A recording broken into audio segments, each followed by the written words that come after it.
ఓం నమ శివాయ. శ్రీ మాత్రే నమః. శ్రీ గురుభ్యో నమః. అందరికీ నమస్కారం అండి. ఈ రోజు రాశి ఫలితాలు తెలుసుకోవడానికి ఇంకా మన ఛానల్ సబ్స్క్రైబ్ చేసుకోకపోతే ప్లీజ్ సబ్స్క్రైబ్ చేసుకోండి. లైక్ చేసి మీ పూర్తి సపోర్టు మన శివోహం ఛానల్ కి ఇవ్వండి.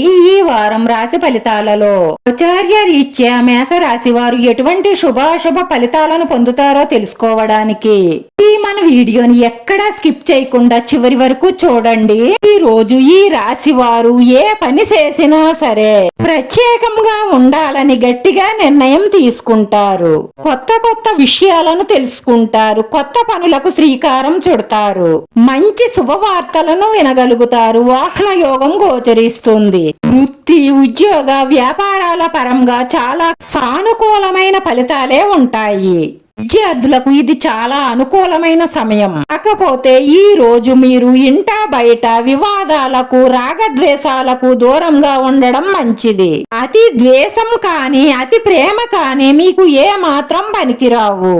ముఖ్యంగా ఇంట్లో వారితో తగాదాకు దిగడం కంటే వారికి సారీ చెప్పడమే మేలు. మీరు ఎంత ఒదిగి ఉంటే ఇంట్లో అంత సమస్యలు రాకుండా ఉంటాయి. ఈ రాశి వారు ఇలాంటి విషయాలలో జాగ్రత్తగా తెలివితేటలను ఉపయోగించండి. ఈ రాశి వారు ఈ రోజు భిన్నంగా ఆలోచిస్తారు. ఇది ఎప్పుడూ చేసే పనే కదా, బోర్ కొట్టేస్తుంది, కొత్తగా ఎందుకు ఆలోచించకూడదు, కొత్త పని ఎందుకు ప్రారంభించకూడదు అన్న ఆలోచనలు వస్తాయి. ఒక విధంగా చెప్పాలి అంటే ఈ ఆలోచన మీకు మంచి శుభ ఫలితాలనే తెస్తుంది. ఎప్పటి నుంచో చెయ్యాలనుకుంటున్న పనులన్నీ ఈ రోజున మొదలు పెట్టవచ్చు.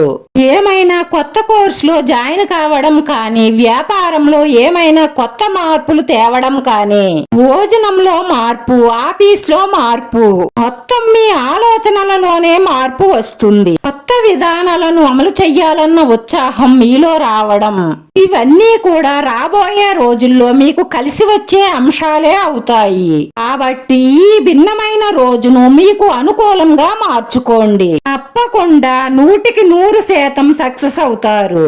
ఈ రాశి వారు హనుమాన్ చాలీసా పారాయణం చేయడం వల్ల మీ మనసులో ఉన్న మంచి సంకల్పాలన్నీ నెరవేరడమే కాకుండా మీకు మానసిక ప్రశాంతత లభిస్తుంది. ఈ రాశి వారి అదృష్ట సంఖ్య 9. ఈ రాశి వారికి కలిసొచ్చే రంగు తెలుపు రంగు. వీడియో నచ్చితే లైక్ చేయండి. మీ లైక్ మాకు ఎంతో విలువైంది. మీరు లైక్ చేయడం వల్ల ఈ వీడియో కొంతమందికి చేరుతుంది. మన శివోహం ఛానల్ ను ఆదరించండి. అందరికీ ధన్యవాదాలండి. ఓం నమ శివాయ.